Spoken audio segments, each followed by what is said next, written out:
let's just get greasy. Let's get it. Let's go. At this point, we are ready to orient the rings and slap them onto the piston. With your kit, you would have gotten a paper like this. With each piston kit, they're gonna send a schematic, so it doesn't matter the brand, it doesn't matter the company. Whatever kit you choose, as long as it's a performance kit, it's gonna send a schematic as to how they want the compression rings phased.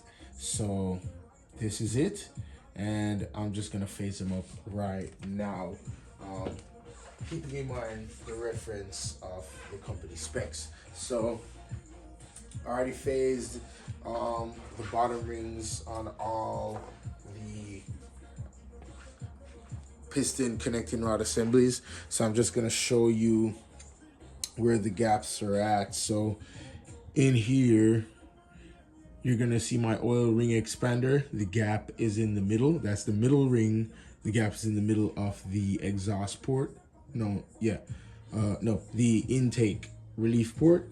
And then my top gap. Okay, so my bottom oil ring rail gap is gonna be over here by the opposite end corner. So it's by the exhaust relief port. And then the top oil ring rail gap is gonna be at the opposite end of the exhaust relief port. And let's see what the schematic says for the second compression ring.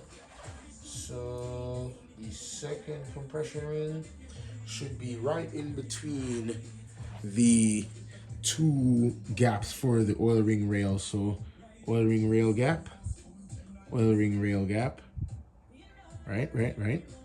And here's the gap for the second compression ring.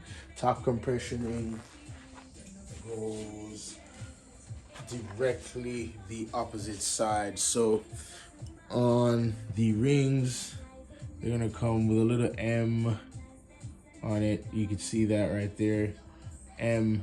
This signifies the top of the ring, so you want to make sure that the gaps are completely opposite. So this gap would be coming somewhere around here. So let me show you how I put it on. So you just hold it just like that. Just be very careful when you're doing this method not to snap the ring. I do it like this because I've been doing it for a long time. And just like that, it's in. Check to make sure that there's no binding from those burred edges. And pretty much that's how you orient the rings. That's how you file and gap them.